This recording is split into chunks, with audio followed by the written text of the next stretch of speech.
সূরা আল কিয়ামা। রহমান রহিম আল্লাহ তাআলার নামে। আমি শপথ করছি রোজ কিয়ামতের, আর আমি শপথ করছি সে নফসের যে ত্রুটি বিচ্যুতির জন্য নিজেকে ধিক্কার দেয়। মানুষকে ধরে নিয়েছে, সে মরে গেলে আমি তার অস্থি মজ্জাগুলো আর কখনো একত্রিত করতে পারবো না। অবশ্যই আমি তা পারব। আমি তার আঙ্গুলের অগ্রভাগ সমূহ পুনর্বিন্যস্ত করতে সক্ষম।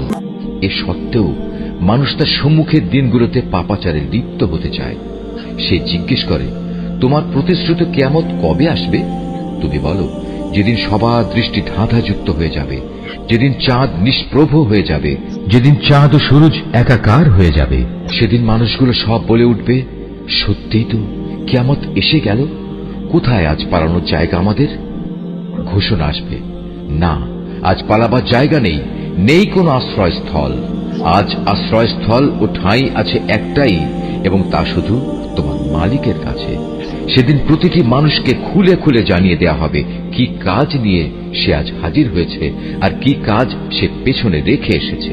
মানুষরা মূলত নিজেদের কাজকর্মের ব্যাপারে নিজেরাই সম্যক অবগত, যদিও সে নিজের সপক্ষে বিভিন্ন অজুহাত পেশ করতে চাইবে।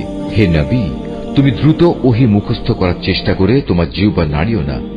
এর একত্র করা ও ঠিকমতো তোমাকে পড়িয়ে দেওয়ার দায়িত্ব আমার উপর। অতএব আমি জিব্রাইলের মাধ্যমে তোমার কাছে যখন কোরআন পড়তে থাকি, তখন তুমি সে পড়ার দিকে মনোযোগ দাও এবং এর অনুসরণ করার চেষ্টা করো। অতঃপর তোমাকে এর ব্যাখ্যা বলে দেওয়ার দায়িত্ব আমার উপর। কখনো না। তোমরা পার্থিব জগৎকে বেশি ভালোবাসো এবং পরকালীন জীবনকে তোমরা উপেক্ষা করো। সেদিন কিছু সংখ্যক মানুষের চেহারা উজ্জ্বল আলোয় ভরে উঠবে। এ ভাগ্যবান ব্যক্তিরা তাদের মালিকের দিকে তাকিয়ে থাকবে। এদিন কিছু মানুষের চেহারা হয়ে যাবে উদাস ও বিবর্ণ। তারা ভাবতে থাকবে, এক্ষুনি বুঝি তাদের সাথে কোমর বিচূর্ণকারী আযাবের আচরণ শুরু করা হবে। কখনো নয়। মানুষের প্রাণ যখন তার কণ্ঠনালী পর্যন্ত এসে যাবে, তাকে বলা হবে, এই বিপদের সময় জাদুটোনা ও ঝাড়ফুঁক দেওয়ার মতো কেউ কি আছে? সে তখন ঠিক মতোই বুঝে নেবে পৃথিবী থেকে এখন তার বিদায় নেবার পালা। আর এভাবেই তার এই জীবনের শেষ পা পরের জীবনের প্রথম পার সাথে জড়িয়ে যাবে। আর সেই দিনটিই হবে তোমার মালিকের দিকে তার অনন্ত যাত্রার প্রথম সময়ে।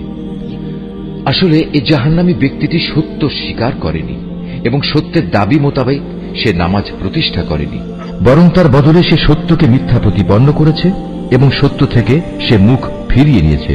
সে অত্যন্ত দম্ভ ও অহমিকা ভরে নিজের পরিবার পরিজনের কাছে ফিরে গেল।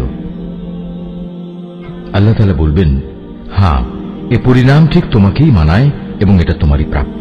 অতঃপর এ আচরণ তোমারই সাজে, এটা তোমার জন্যই মানায়। মানুষকে ধরে নিয়েছে যে তাকে এমনি লাগামহীন অবস্থায় ছেড়ে দিয়ে রাখা হবে। সে কি এক সময় এক ফোঁটা স্খলিত শুক্র বিন্দুর অংশ ছিল না? তারপর এক পর্যায়ে তা হল রক্তপিণ্ড। অতঃপর আল্লাহ তাআলা তাকে দেহ সৃষ্টি করে সুবিন্যস্ত করলেন। এরপর আল্লাহ তাআলা সে অবস্থা থেকে নারী পুরুষের জোড়া পয়দা করেছেন।